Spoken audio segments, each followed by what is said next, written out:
When a chosen one stops having sex, the spirit realm doesn't stay silent. It shifts.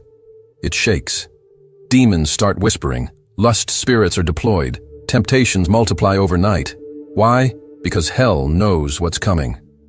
A consecrated chosen one is not just avoiding pleasure, they're awakening power. You think it's just celibacy? No. It's a declaration of war, and the kingdom of darkness knows it. When a chosen one shuts that door, something ancient opens.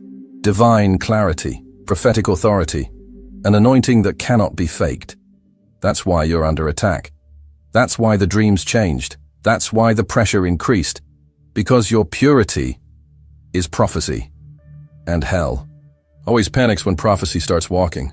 So if you've been wondering why it got harder after you stopped, stay with me.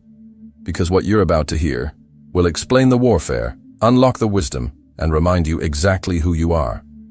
If you're already on this journey, or ready to step in, like this video and comment 99 right now. 9 is the number of divine finality, and double 9 means your past is finished, your consecration is complete. Let's go deeper. They told you your body is a temple, but they never told you what kind of temple. Not one made for incense and quiet songs, but one forged for fire, for warfare, for glory. Corinthians 6:19 doesn't say your body is a decoration for God.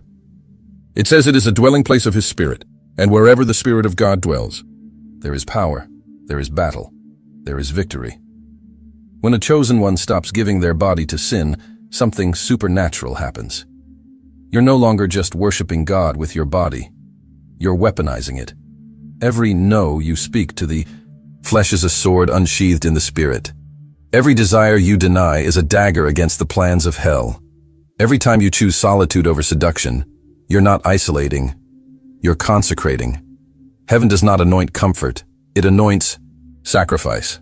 And your body, when surrendered, becomes a living altar where fire never goes out. This is why hell sends distractions dressed as desire.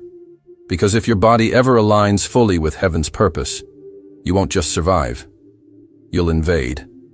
Imagine a warrior in prayer, knees on the ground, eyes on eternity, no noise, no crowd, just divine alignment. That's what hell fears. Not someone who claims holiness, but someone who embodies it. Because holiness isn't softness, it's sharp, precise, dangerous. A chosen one walking in purity isn't harmless, they're unstoppable. And if you think your battle ends with self-control, you haven't seen what's coming when your body, your mind, and your spirit unite under divine command. Stay with me. The next truth will shatter what you thought you knew about your own power. There's a power hidden behind purity that few ever tap into. Not the kind that makes noise, but the kind that makes history. Every time a chosen one says no to temptation, heaven doesn't just applaud, it responds with more clarity, more authority, more spiritual access. Because every no is not just resistance, it's permission. Permission for heaven to trust you, to elevate you, to send angels on your behalf. You think you're just holding back from sex, but in the spirit you're sharpening a sword. And with each strike of self-control, that sword gleams brighter, sharper, deadlier to darkness. The devil isn't afraid of people who pray, he's afraid of people who obey. And there's no deeper act of obedience in a lust-driven world than choosing purpose over pleasure. Look at Joseph. He wasn't just running from Potiphar's wife, he was running toward destiny.